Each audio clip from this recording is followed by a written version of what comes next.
is out gaming Music Note last Saturday. Our first guest this morning, well, he won the Alabama back in 1997 with Run Up the Colors. He trained the 2003 Horse of the Year in Mineshaft.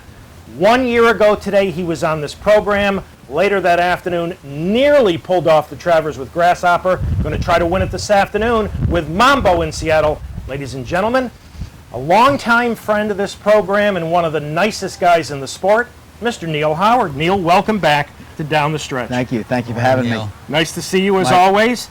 I'm going to take you back a year. You were on this program that morning, and later that afternoon, Grasshopper ran his eyeballs out, ran the race of his career. Our audience is about to take a look at it. Neil, tell them what your emotions are. He's inside, Street Sense is outside, and what a stretch run. Yeah. Well, obviously, going around the first turn and down the backside when he was in front cruising along, it looked like the way the field spread itself out that it was going to be that Street Sense was going to be the only possible problem and probable problem.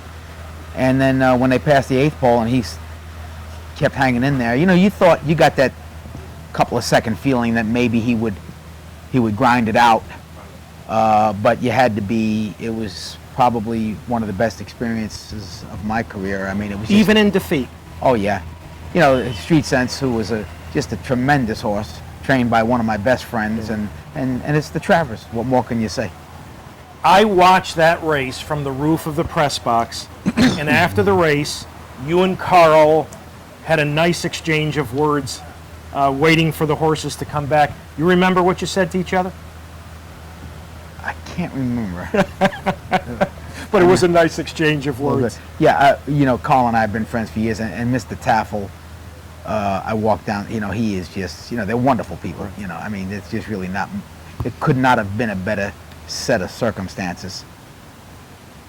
Well, a kind of a tough beat a year ago. This afternoon, Neil is back. We hope to make this an annual thing on Travers Morning. With Mambo in Seattle, I refer to him as a work in progress.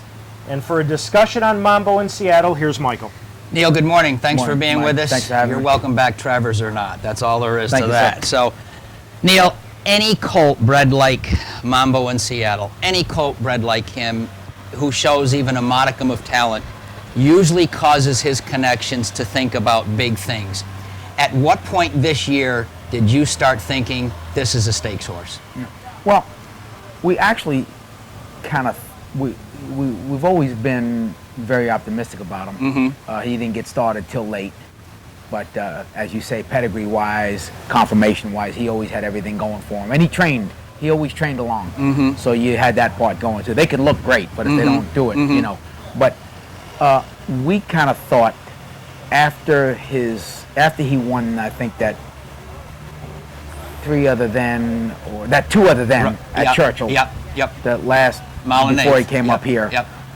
We thought at that point, Mr. Farish and I felt that we knew that his next start was going to be up here. Yep. We thought about running him in a couple of different races, possibly the Barbaro or Delaware. We were thinking about the Dwyer, but then we decided let's wait. He ran 3 times at Churchill. Yep. And on Derby Day, he ran after the Derby when he was second in the slop, and his next 2, he came back. He was second. He came back and won, then won again.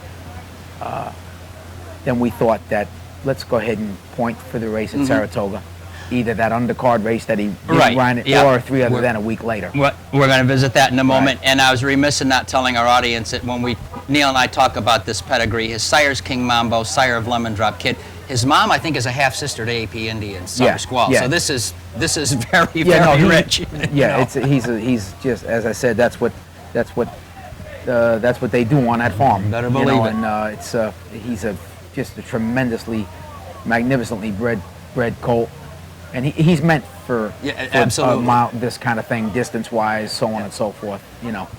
Taking it deeper, you took him through his conditions at Churchill, as you said, and Saratoga was beckoning. Neil alluded to 1 or 2 picks. There's no doubt you're a conservative guy, but you picked the Walton over the Jim Dandy. Explain that to our audience. Well, we wanted, keeping in line with what Mr. Farish and I had discussed with this colt, we thought we had a nice colt on our hands. But at that point, it's all conjecture, like everything else is in this business. But we thought that if we could keep him moving on, that's what those conditions, that's what they're there for. Yep. To try to get a horse from Yep. point A to develop, help Yep. you develop the horse, which is important, especially if you think it's a stake horse and you're going to be competing in the grade 1 and grade 2 levels down the road, which is always the goal. So we thought by keeping him in a situation where he can move, from farm team, minor league ball, before he goes to the pros, that kind Yep. of thing. And then, fortunately enough, they had that undercard stake on Jim Dandy Day. Because if that race hadn't been there, we might have run into Jim Dandy, but we probably Okay. were going to wait till a week later and run him into 3 other events. Uh-huh.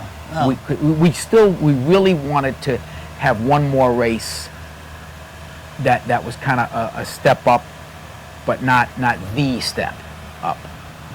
This is a good time to take a look at the Henry Walton, okay, when we get there, and here we are. Watching it, Mambo is number 5. There's a couple of really significant things happening, particularly in the last quarter mile. Neil, tell our audience about this performance. Yeah, well, he moves to his horses really nice, past between the half-mile pole and the 3/8 pole. And he was a little bit wide, but, he had Robbie pretty much pulled up out of the saddle most of the way, and he just basically took it to the 2 front runners on the turn, opened up, and then held off a very nice horse who actually headed him inside the 8th pole, and he came back again on the inside. And as a result of this race, had he trained well, Mr. Farish and I felt it was an effort that was worthy of seriously considering the Travers. Now, I know I asked you this before, and I thought you made a very interesting comment earlier in the week, but probably winning this race was, if you didn't win, would you have gone forward? What was going through your mind on that? I guess you could say, to give you an answer, that was probably a have-to-win situation. Yeah. Going to the Travers, I mean, you don't want to go there unless you really feel like, No doubt about it. But as it turned out, he did win. He had a good race over the racetrack. Time was good. So again, providing that the horse continued to do well, appetite-wise, looks-wise, and training-wise, that was the determining factor to go ahead and take a chance now on the Travers today. Neil, general question here. You and Mr. Farish race in the major leagues, and folks, you're looking at a trainer who's won the Oaks, who's won the Alabama, who's won the Kentucky Oaks. Neil, from your perspective, how do horsemen regard the Travers Stakes in the whole realm of what's out there as major events? Well, I think it's probably held in as high a regard as any race on the calendar. Obviously there's the Kentucky Derby, which goes without saying.